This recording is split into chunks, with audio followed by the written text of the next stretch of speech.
Okay, this is section 5.5, and in 5.5 what we're going to be discussing is counting techniques. There are a couple formulas that you're going to need to know, and they are on your notes. However, what I will do is kind of highlight them right now. The first formula that you're going to need is our permutations formula, and I guess I can put it right over here, and I will erase it eventually because we will need the room for it, but our permutations formula is going to be NPR, and that is n factorial over n minus r factorial. The key here, when we work on permutations, when you're doing your permutations problems or identifying them, there's one really important piece here, and that important piece is that order matters. Order matters when you're dealing with permutations.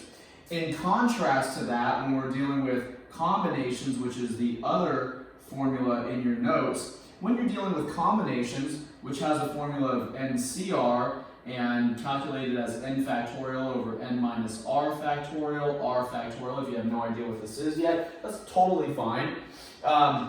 With combinations, in contrast to permutations, aside from, as you can clearly see, the formula is different, the order does not matter, so no order necessary here. By the end of this section, you're going to want to be able to identify between permutation and combinations problems. We're going to have another one as well. It's going to be in a few problems, but won't be too critical. And so it is really important that you understand that permutations are calculated differently from combinations. So there it is. Let's take a look at our problems here.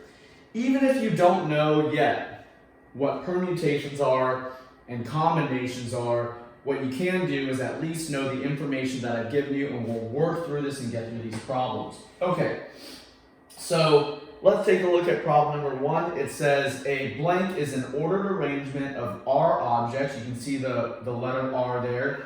And chosen from n distinct objects without repetition.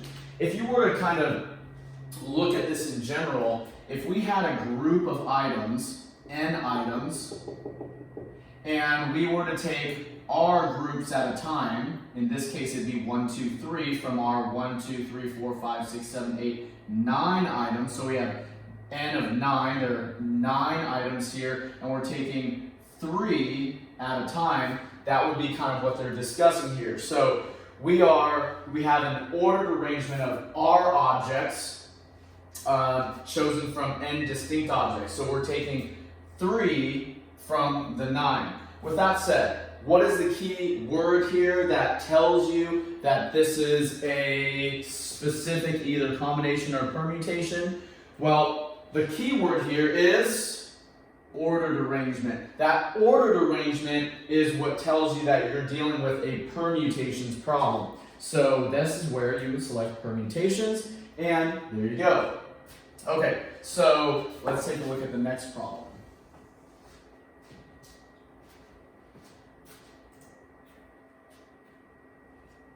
A blank is an arrangement of R objects chosen from n distinct objects without repetition and without regard to order.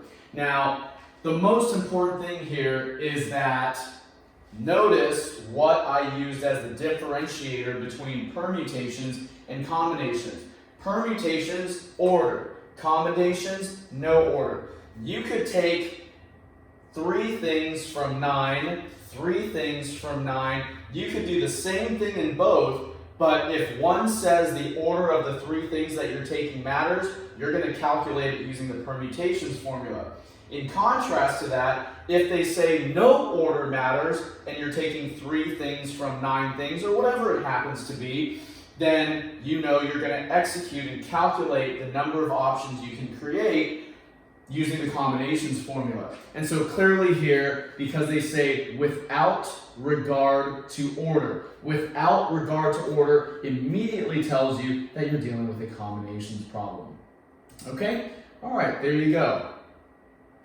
Now, number 3, determine if the following statement is true or false. In a combination problem, order is not important. What do we say? In a combination problem, order is not important. No order, that is true. All right, next one. Find the value of the factorial. So up until this point, we saw these new formulas, and maybe some of you have seen them before, but for most of us, it's going to be a new formula. And when we saw these new formulas, we saw these unique exclamation points. These exclamation points are known as factorials. So off to the side here, I'm just going to make a quick note about the factorial, or that exclamation point.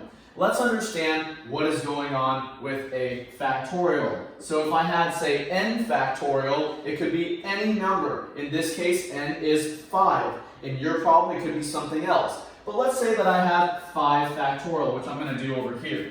5 factorial, that's the same as saying 5 times 4 times 3 times 2, all the way down to 1. We don't go to 0, because obviously if you end up multiplying by 0, it would just zero everything out, and we don't have to go negative for sure. So essentially what a factorial is it is the multiplication of your n value by 1 less than it all the way down to the number 1.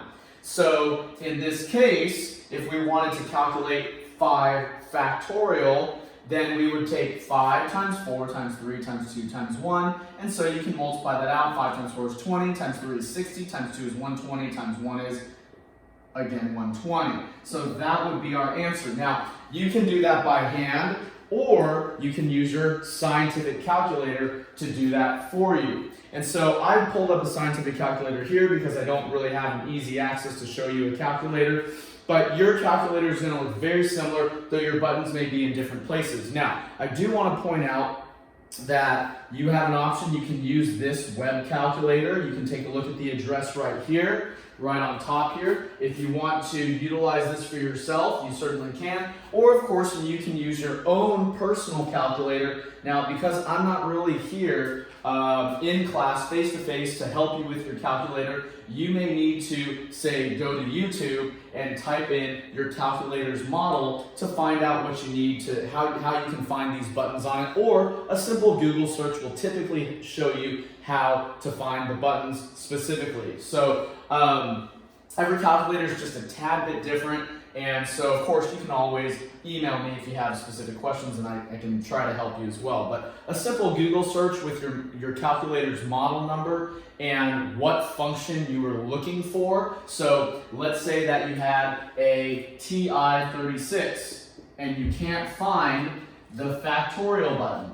So if you can't find that, then what you can do is go Google TI-36 and factorial, the exclamation point or the actual word factorial. And it should easily, or help you more easily find the location of that button. Okay, so with that said, we're going to just do a quick calculation just so I can show you that you don't have to do these all by hand. I need to calculate 5 factorial. Notice my calculator, I just did that right here, 5 factorial, and then there it is, 120. So any questions about that in terms of finding this? I would look to Google, okay, or YouTube, because YouTube probably you're going to be able to have a video of somebody showing you exactly where it is. So I'm sure they are there. Okay, let's move on to number 5, 10 factorial. So I am not going to go and write down and manually calculate 10 factorial. We know now that if we were to be asked, what is 10 factorial? You know that it would be 10 times 9, 8, 7, 6, 5, 4, all the way down to 1, and it would stop there. For the sake of time, I'm going to save the hand manual calculation and just simply put it into my calculator. And so the answer is, let's see here, 3,628,800. I'm all thumbs here. Okay, and there it is. Okay, so now let's move on to calculating a permutation. So all the problems up to this point were kind of introductory, and even this is introductory as well, because the real meat of this section comes in the application of all of these formulas and calculations. So find the value of the permutation. Well, I'm first going to show you how to manually calculate it, then I'm going to show you how to do it on your calculator or a calculator, because ultimately doing this by hand is really unnecessary for our particular class. So 2p1, the p tells us that we're going to call upon the permutations formula. The 2 is the n. It tells us that we have two things to select from, and we're taking one thing at a time, a very basic one. But let's go and do this calculation. So if I have 2p1, let's look at this one. We're not going to look at combinations. We're not going to look solely at factorial, but we are going to implement the factorial concept here. So if I have 2p1, my n is 2, so I'm going to have 2 factorial over n, the 2, minus r, the 1, and a factorial. Notice how I have essentially just substituted my n value into the permutations formula in the two places, and my r value into the permutations formula in one place. And so now from here, I can just do the calculation. Well, I know that 2 factorial is, I'll just leave that there just for now, and I'll tell you why in a moment, and 2 minus 1 factorial. So I would do the things in parentheses first, as opposed to going and calculating the factorial right away. I'll tell you why in a bit. So with that said, what's 2 factorial? Well, that's 2 times 1, which is just 2. You can calculate there. What's 1 factorial? It's just 1 times 1, which is just 1, or you could say 1 times 1. It's up to you. That's 2 over 1, or just 2. This was a very basic problem. It's not that big of a deal. So there it is. The answer is 2. And I'm not going to show you how to do it on a calculator yet, because what I would prefer you do is to be able to manually calculate this before you jump into the automated version. Okay, so there it is. Let's take a look at the next one. Find the value of the permutation. Notice they say permutation, so you are not going to use a combinations formula. And so here we go. We got 2p2 to p2, which tells me I have 2 factorial over 2 minus 2 factorial. This 2 comes from the n, this 2 comes from the r, and we're ready to go. So 2 factorial over 2 minus 2 factorial, which is 0 factorial. This is something we haven't seen before. What is 0 factorial? Well, if we want to just take a quick note, 0 factorial is 1. Okay, so that's going to end up being 2 times 1, which is 2 over 1. 0 factorial is 1. So the answer is just 2 in this case. All right? So there are some basic examples of permutations. With that said, let's go on to our next one, which is an example for a combination.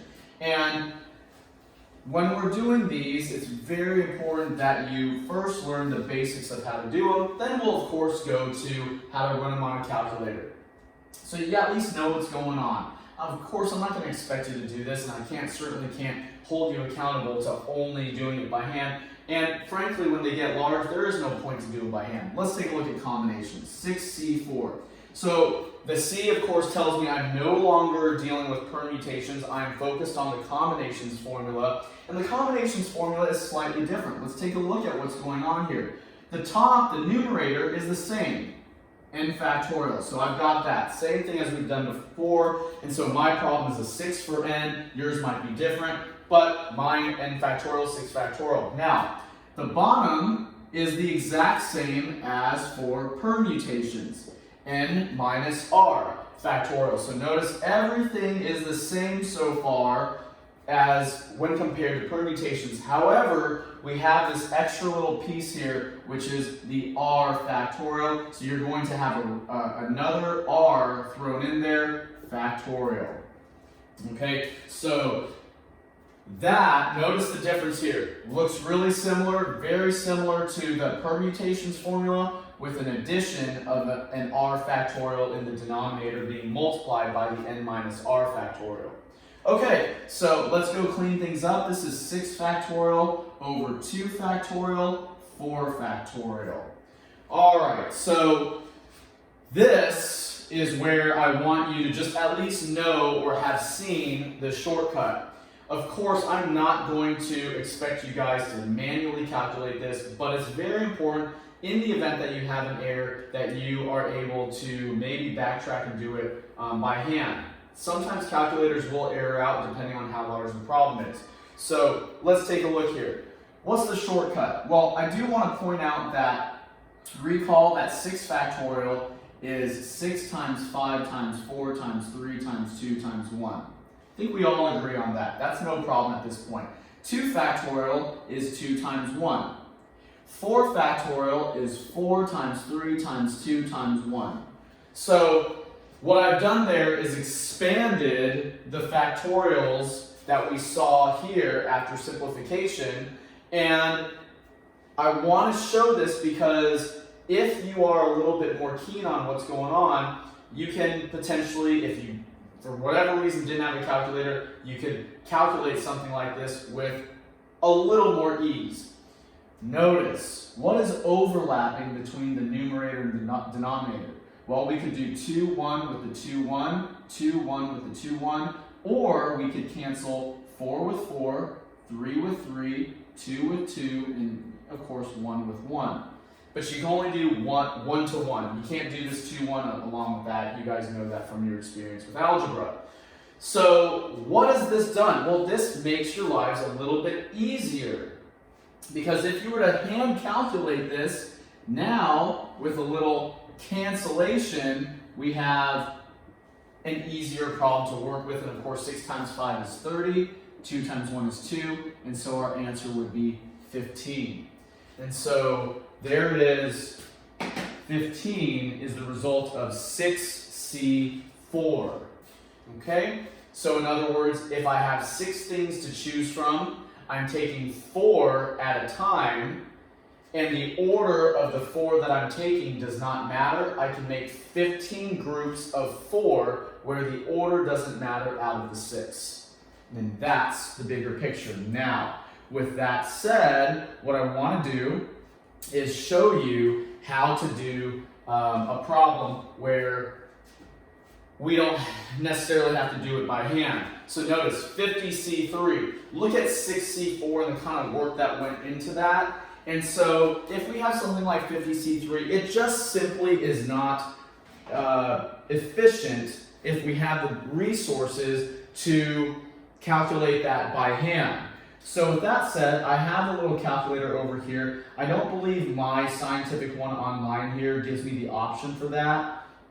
So I pulled up a little permutation and combination calculator, okay? And so what I want to do is show you how to use this.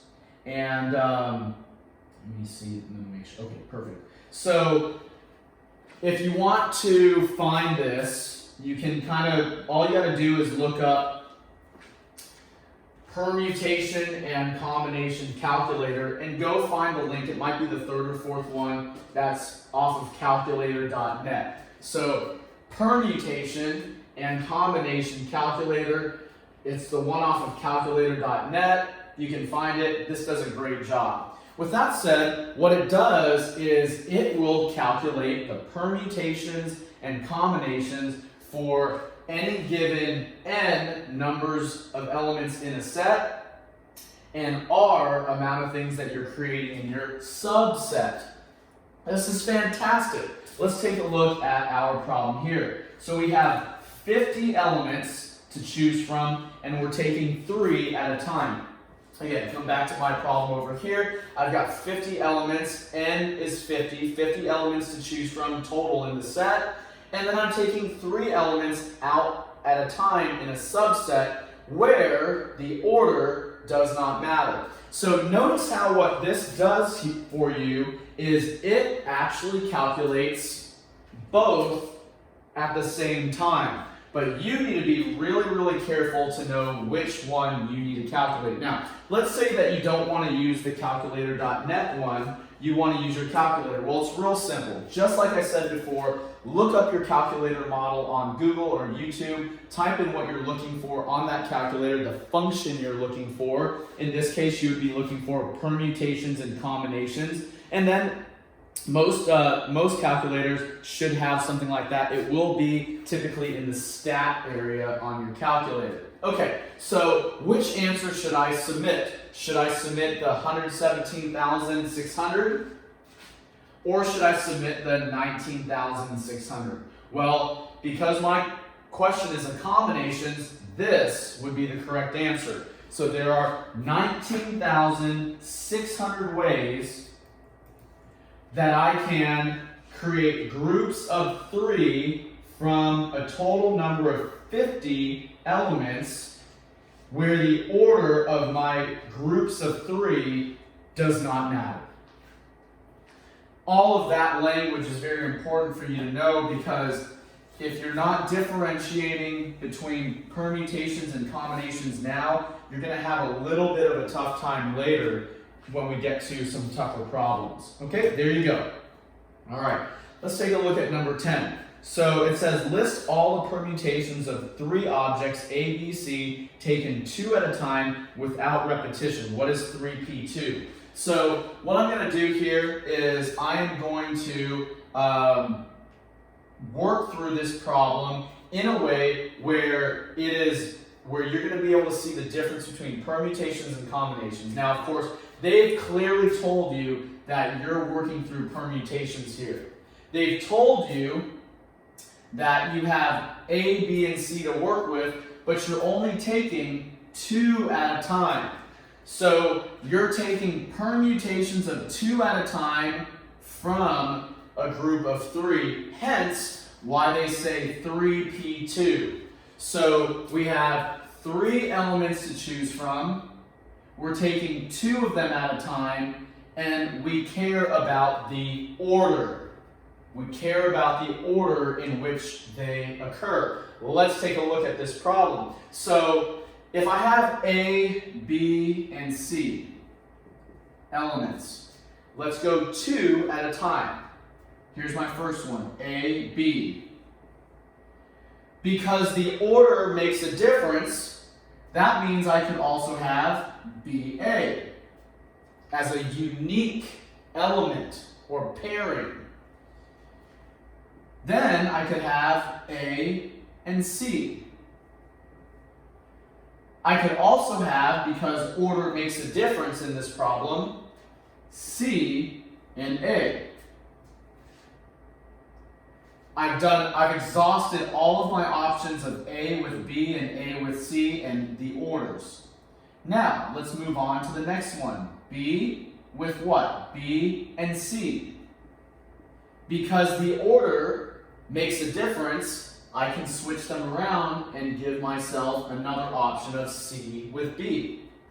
How about B with A? Well, we already got it. How about A with B? We already got it. So we're kind of moving forward through this. Now let's move on to C. C with what? Moving forward? Nothing. There's nothing left on the line. If I go backwards, I'm covering anything that I've already done before. So this would be, or these would be all of my options for taking 2 elements at a time from a group of 3 where the order mattered. And so let's take a look at this. D would be our correct selection. Now the question is, why can we not have something like C? Because repetition. We don't want repetition. We're not allowed to have repetition.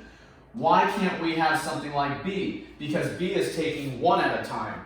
And why can't we have A? We cannot have A because A disregards all the other stuff. But A is actually a very important choice. Why is A an important choice? Because A would be the choice if that were the question. Okay, so if it was 3C2 and we were doing a combinations as opposed to a permutations problem, then A would be the correct selection because the order does not matter. When the order does not matter, I don't need to have this, this, or this. I just need one of the 2. And so A would be the correct choice if we were doing a combinations problem. Notice how permutations gives you more options. than combinations, significantly more in certain scenarios. So when you have permutations and the order matters, you can have more options generally. But when you have combinations and the order doesn't matter, well, AB is the same as BA, so I essentially can eliminate one of them. And that's where that comes from. But of course, in our problem here, that's not the correct answer because they were all along asking for permutations. Okay? And so there is a little bit more detailed explanation of how permutations and combinations work and the contrast between the two types of problems. Okay, let's take a look. What is 3p2? Well, if you wanted to hand calculate it, you certainly could. And just for I wouldn't say the fun of it, but just so that you can see, I put it in my permutation calculator, or my permutation and combination calculator. We were doing permutation, so this is the correct answer. So that is what would go here, but what could I have done? 1, 2, 3, 4, 5, 6. And that is consistent with what the calculator outputted for me. Okay, there you go. So now that we are using the calculator, I am going to actually take this out, okay, free up some space on my board. I'm going to write down permutations here, combinations here. That way you guys have it on hand and the contrast between these two. Okay, so there it is, ready to move on to the next one. All right, number 11. List all the combinations of 3 objects, x, y, and z, taken 2 at a time. They've given us basically all the information. Maybe they didn't say this, but immediately, combinations, 3 objects, taken 2 at a time. You know immediately that you're doing a 3C2 problem. So the nice thing is that we already know what that's going to end up being. We should have only 3 things, 3 ways to take 2 things at a time from a group of 3. In fact, actually, just the previous problem, I literally did that for you, except with different letters. So let's take a look here. I've got elements x, y, and z. I need to take 2 elements at a time, so let's start with x with y. Do I do yx? No, because recall that with combinations, the order does not make a difference. Order does not matter with combinations, so I'm not going to do yx. Now I have x and z. I don't do zx for the very reason I stated a moment ago. And then finally I have yz. If you can think of anything else that we can put there, go for it. Your problem might be slightly different, but in general, that's it. That's literally the exact same thing that we did before. And so here it is, x, y, y, x, y, x, z, y, z. There it is. And that is consistent with, we should have only 3 elements, or three combinations of that. And so there it is. There's our 3. And of course, it's going to follow up by asking us what is the actual 3C2. You can count them up, or you can calculate them in the calculator. Every single thing is consistent. Okay, and there you go. Let's move on to the next one. All right, so in problem 12, it says a woman has 4 skirts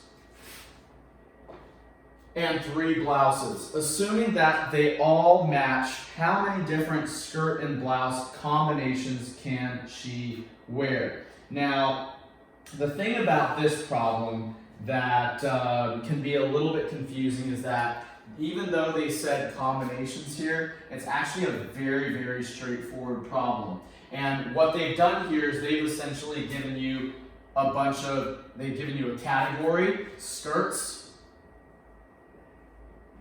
and blouses. Yours might be different types of categories, and whatever it happens to be, we have 4 skirts, 4 elements in one category, 3 elements in the blouses, 3 blouses.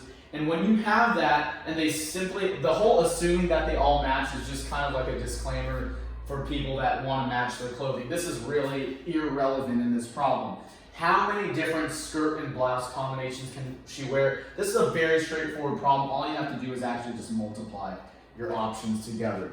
So that's all you got to do, and so your answer, and my answer would be 12. Yours might be a little bit different.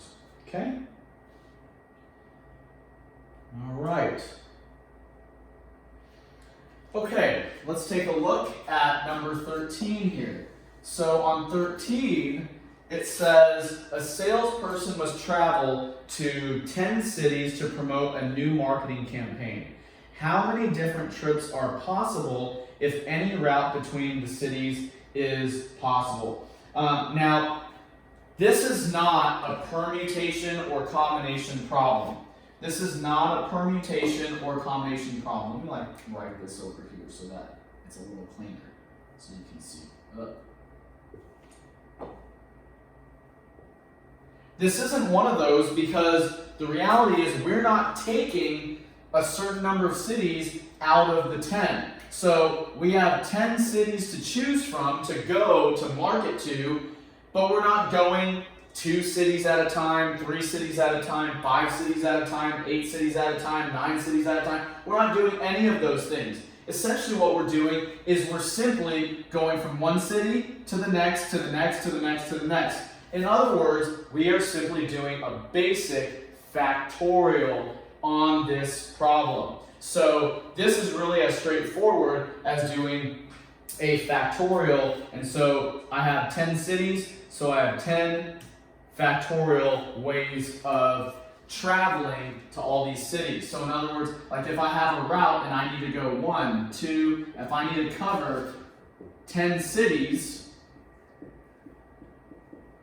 then the first city I go to, I have 10 different options. So I know I've got to go to 10 different cities to do my marketing campaign. The first city I choose, I've got 10 to pick from.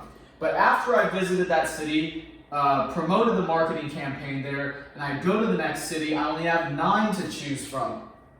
After I complete my tour, I complete my campaign at that city, I continue my tour, I now have 8 cities to choose from, and so on, all the way down to, after I've done almost everybody, the 10th city I go to defaults, it's whatever's left over. Hence why it is 10 factorial. Okay? And so that's all there is to it. And that is why that one's a factorial problem, rather than, a permutations or combinations problem. We're not choosing a certain batch of cities out of that group of 10. All right, let's take a look at our next problem, number 14.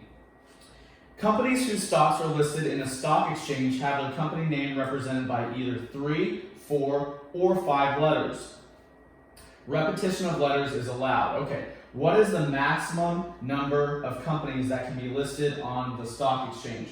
Okay, so the first thing you need to know, this is a little bit tricky problem, so I'm really just going to help you out with it.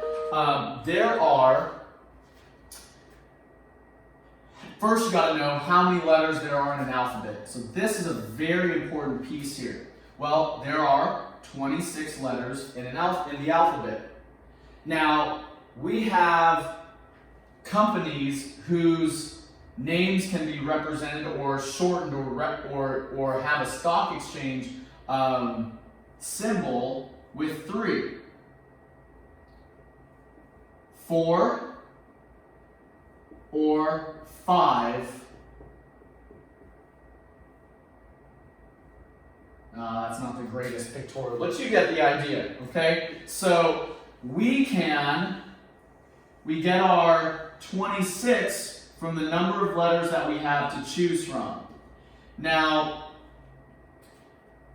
that is where the letters part comes in. The 3, 4, 5 option symbols, stock symbols, is where we derive the powers or the exponents from on each of those.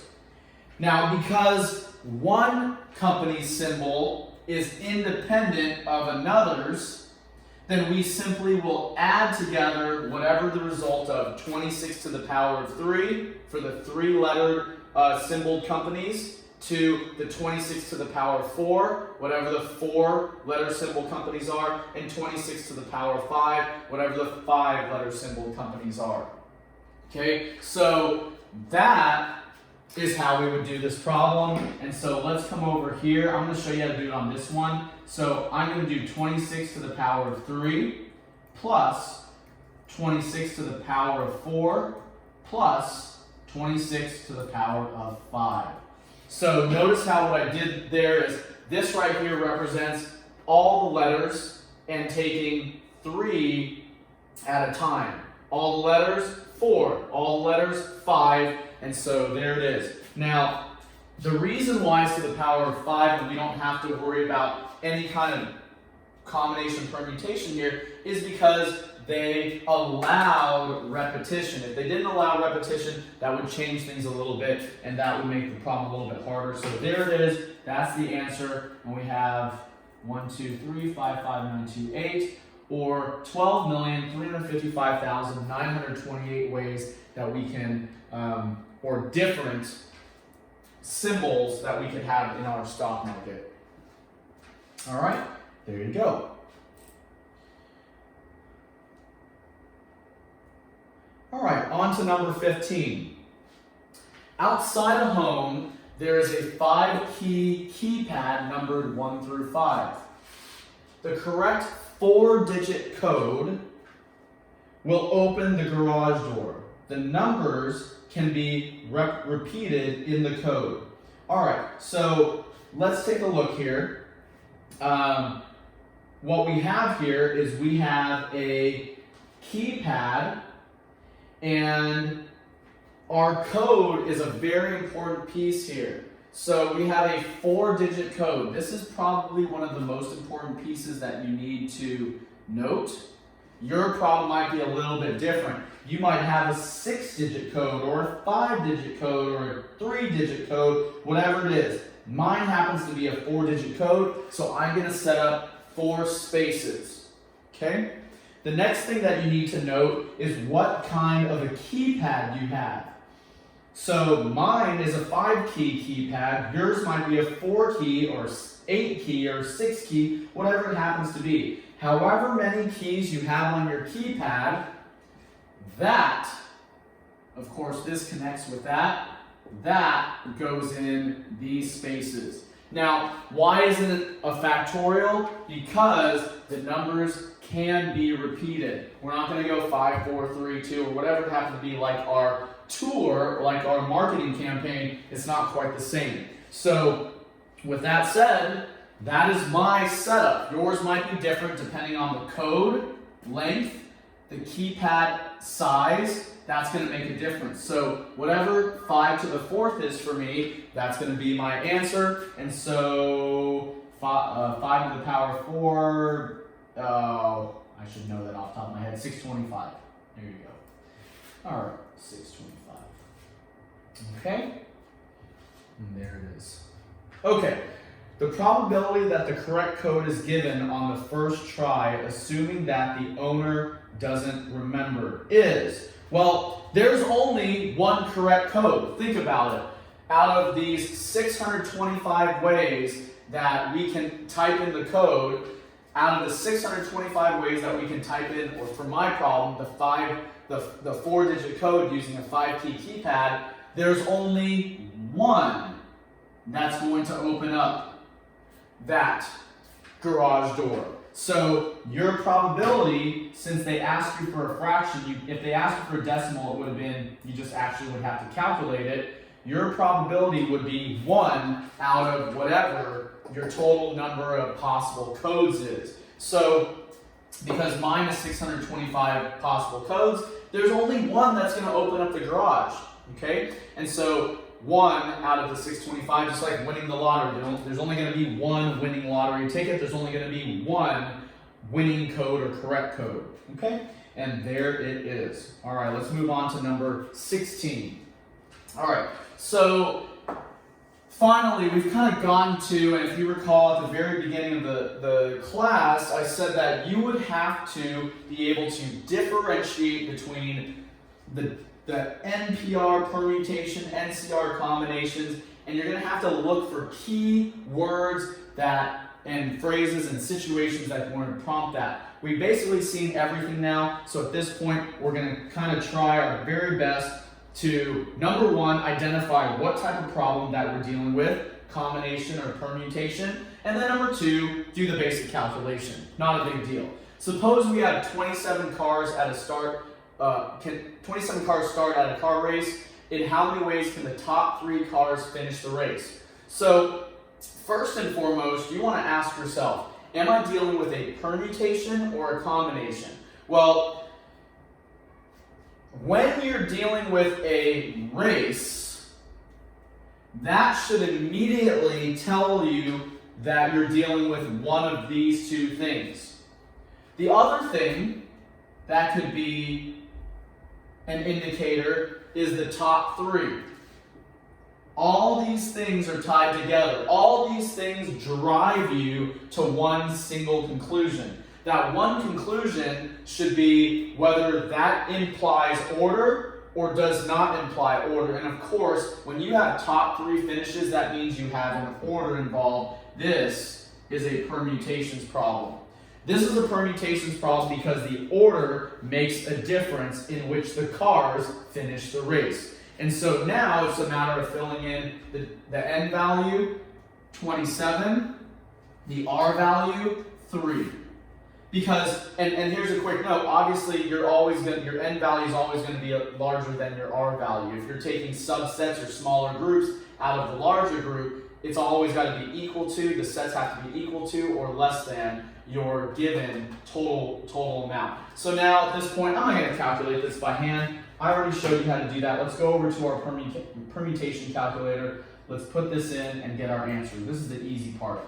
27p3, and so be careful if you happen to be using the permutations calculator, permutation combination calculator, this exact one, that you select the correct one. This is a permutations problem, so be very careful. Don't go submitting your combinations answer in there. You know the difference between the two now. You know that permutations provides quite a few more options than combinations because the order makes a difference. Okay? So there it is. Hopefully you got your answer right. Let's move on. All right, number 17. So in 17, it says 4 members from a 62-person committee are to be selected randomly to serve as chairperson, vice chairperson, secretary, and treasurer. The first person selected is the chairperson, second, vice, third, secretary, fourth, treasurer. All that should have really driven home the point that you're dealing with a permutation. This is a permutations problem. Why? Because there is an order and ranking to the 4 people that make up the committee. They don't have equal power necessarily. They are in positions, just like finishing the car race in the previous problem. So if I have 62 people to choose from, and I'm forming committees of 4 in which the order matters, then I know I'm dealing with a permutations problem. That is how we know that this is going to be permutations. If they were to say, in contrast, 4 members from a 62-person committee are to be selected randomly to serve, period. If it stopped right there and they cut out the ranking, the positioning in this problem, and just did that and then asked the question, that would be 62C4. But because they don't do that and they specifically note positioning, ranking, order, then you know you're dealing with a permutation. All right, so let's go put that in. 62, P4, and so I have 13 million for my problem, 13,388,280 possible different leadership structures. Okay. All right, let's go on to the next one. Number 18.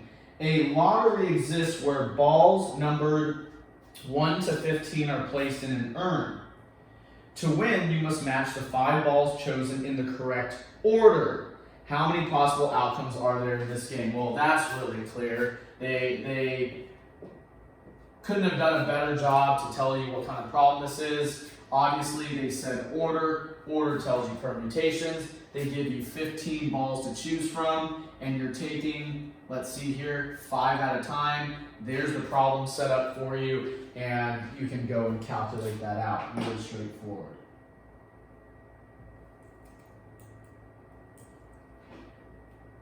And I have 360,360 possible ways to select those 5 balls in a specific order.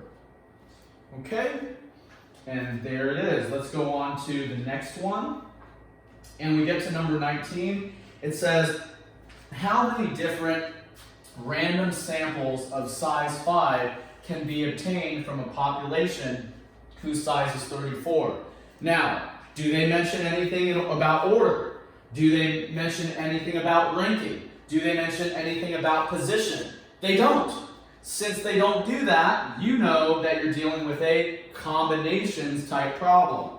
And so, of course, now we take the larger number, or you can read through that to see what they're taking from. The smaller number is typically going to be your R, and we can go and calculate that combinations problem. So for mine, 34, C5, of course yours could be different. And be careful, we've done some permutations problems. This one ended up being combinations. Do not enter your permutations number if you happen to be using this calculator.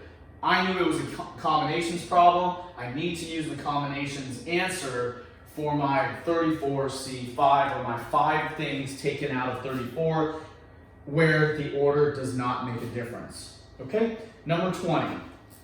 Okay, a family has 9 children. If this family has exactly 5 boys, how many different birth and gender orders are possible? Now, this is a really, really tricky problem, because while they use the word order, it is not in the normal sense, and tricky part is that this is actually a combinations problem. So 9 children and 5 are boys. How many different ways can they occur? This is actually a combinations problem. Super easy to make that mistake. Be really careful with that, and just be aware that this one, that order word, is not in the sense that you would expect it to be. Okay? They're not, these kids aren't necessarily being ranked per se. This is just a tricky problem. Be careful about that. Okay? 21. Okay, so 21 is also a tricky question. And let's take a look at it. How many different 10-letter words, real or imaginary, can be formed from the following letters?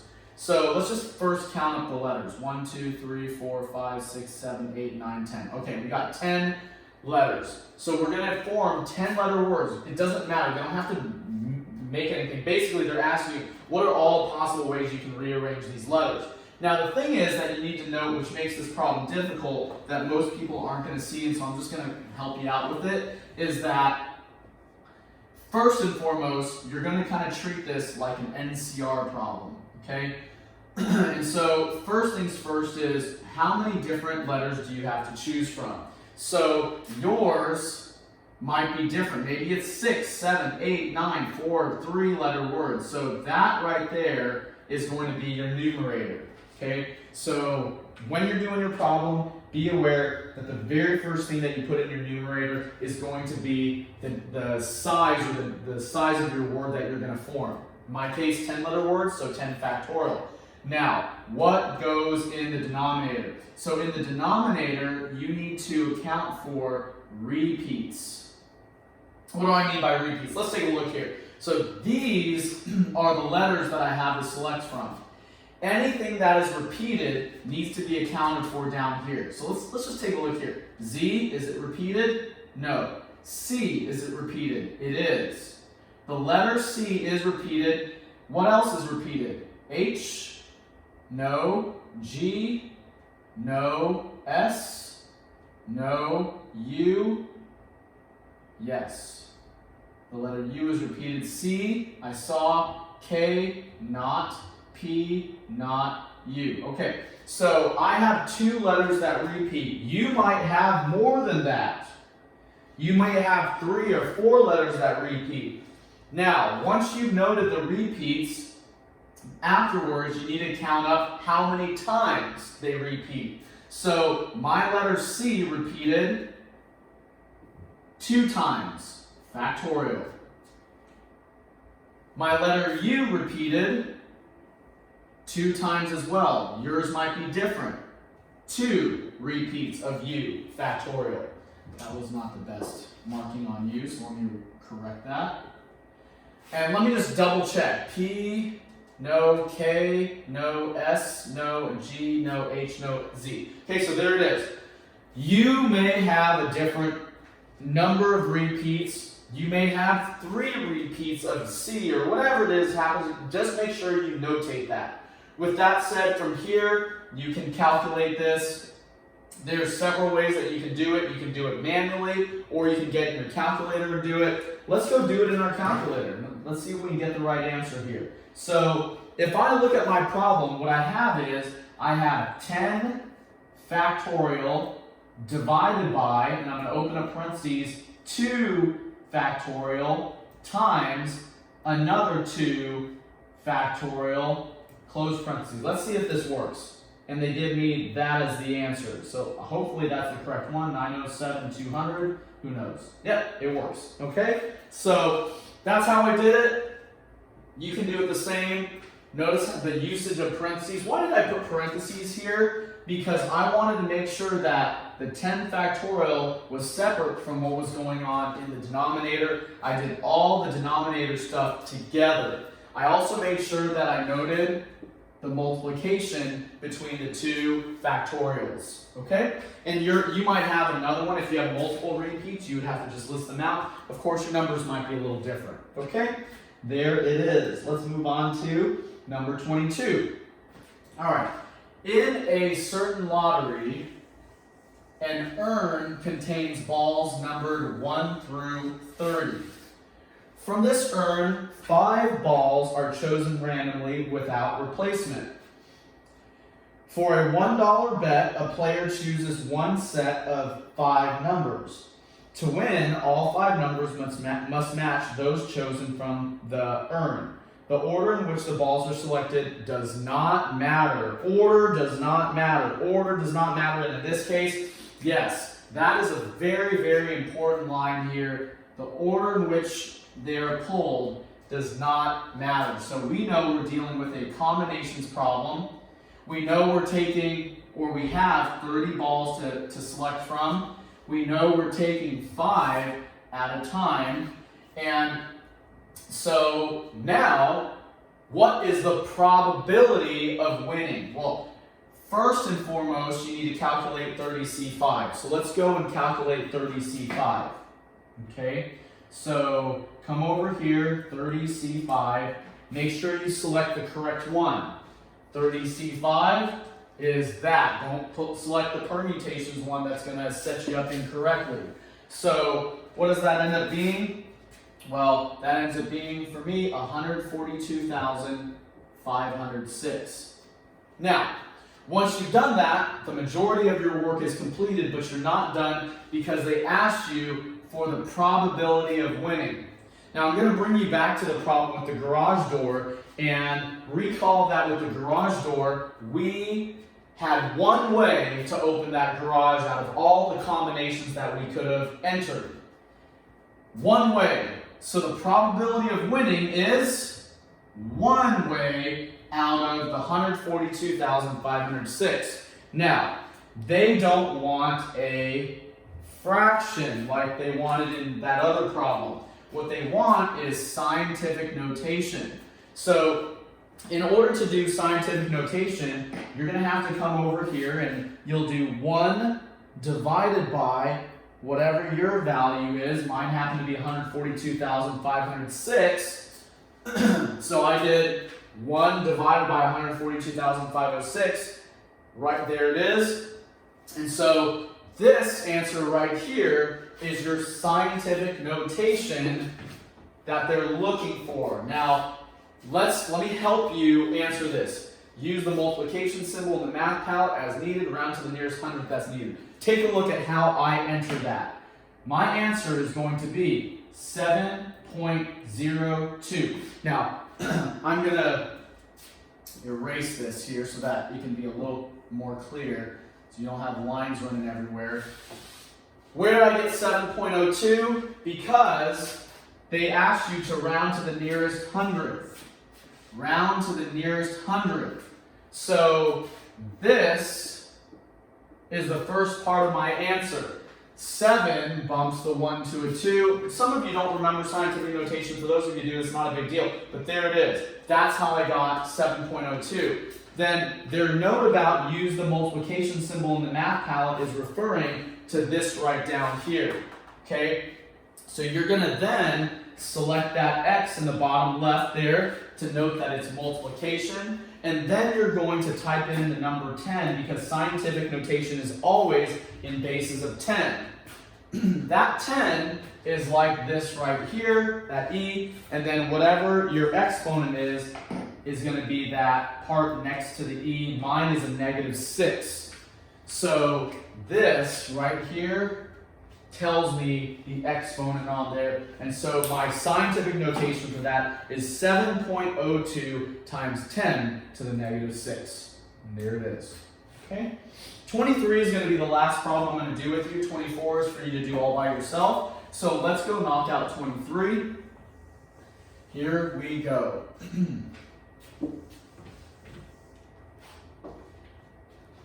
Okay, so the grade appeal process at a university requires that a jury be structured by selecting 4 individuals randomly from a pool of 6 students and 12 faculty. Let's stop right there. Before we start answering anything, you need to note this piece of information right here. 6 students and 12 faculty, you're going to need to note, and whatever yours happens to be, you need to add them together. Mine is 6 and 12. So I have 18 total people. This is students and faculty. Okay? That's a really important number. Okay? The other thing to note is that we're selecting 4 people. So we're taking 4 people at a time. That's important. Okay? Now, let's take a look at our first problem here. What is the probability of selecting a jury of all students? Recall that when we did probability before, probability was basically something over something. It was a ratio. So, first thing to know is, what is our denominator here? Well, our denominator is always going to be our options of our total number of options to select from. And because the order doesn't matter, we don't have ranking or position or titles here, we have, out of all of our options, we have 18 people to choose from. We have no order or ranking or positioning, and we're taking 4 people at a time.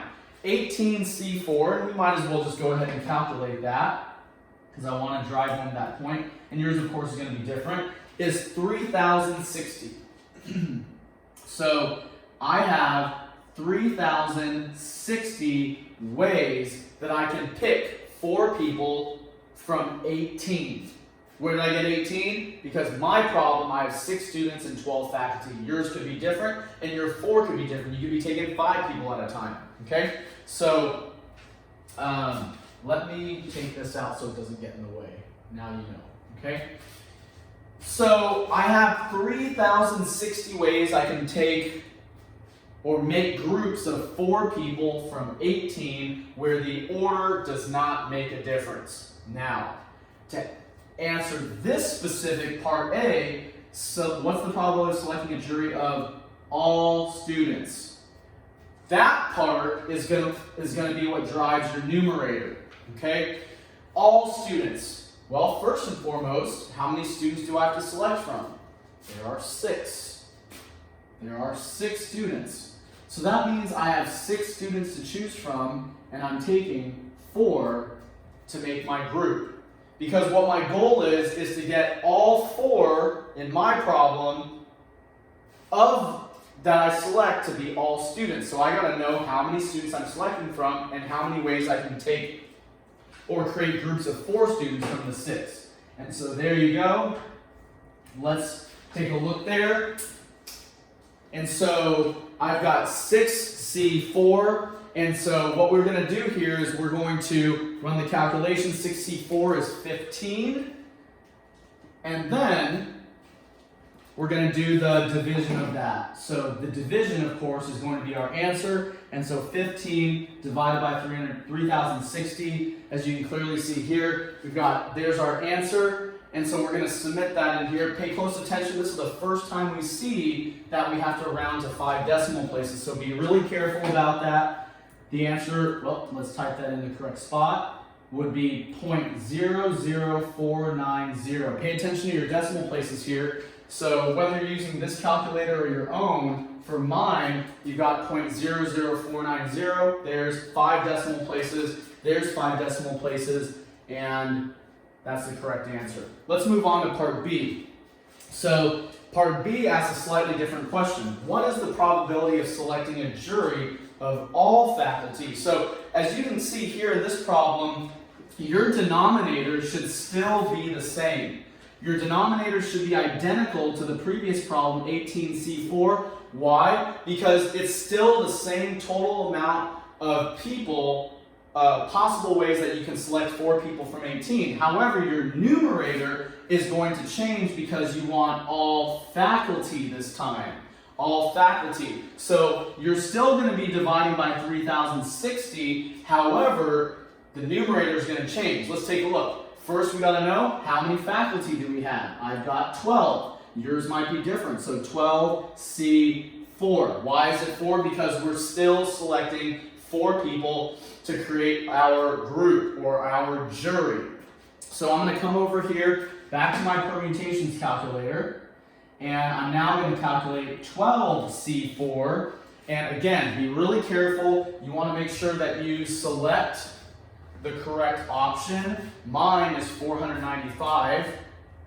Be careful. It's not a permutations problem. It's been combinations all along. And so I've got 495 ways. 495 ways to select 4 people from a group of 12. And that represents my faculty. So 495 divided by our 3,060 gives me 0.16176. Remember, we're going to round to the nearest 5 decimal places. That 4 is not going to do anything. So that's my answer. 0.16176. All right, there it is. Okay, so now finally, the last part here, what is the probability? I'm not going to erase, I'll just erase all this. And this is going to close us out. What is the probability of selecting a jury of 2 students and 2 faculty? This is a little bit tricky, and so let me help you with it. You can assume that the denominator is going to be the same, which it is. So it's the same exact denominator that we've been working with, because you're still forming the same exact size jury. Look at it. 2 students, 2 faculty. That's still 4 total people that are selected out of 18. So there's still 3,060 ways to do that for my problem. Yours might be different. Now, let's take a look here. How do we do this specific scenario of 2 students, 2 faculty? Well, it's not that difficult. How many students do we have to select from? 6 in my problem. So 6C2. How many faculty do we have to select from? 12. So 12C2. I'm taking 2 faculty from the 12 that I have. 2 students from the 6 that I have. Whatever the result of that, I'm going to multiply together.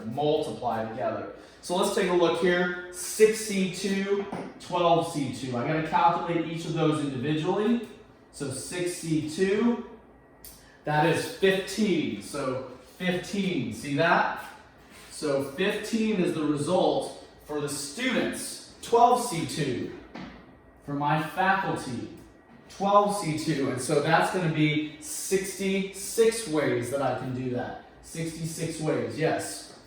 So there are 66 ways that I can select two faculty members from the 12. And now, if I just multiply these, divided by the 3,060, I'm going to be in good shape. Let's go back to our calculator to close this section out. So I'll put my parentheses, 15 times 66, close parentheses, that's my numerator, divided by 3,060, and my answer is 0.32352. Now, 5 decimal places, that 9 is going to bump things up. So my answer should be 0.32353. And there it is. That's it for 5-5. We're all done.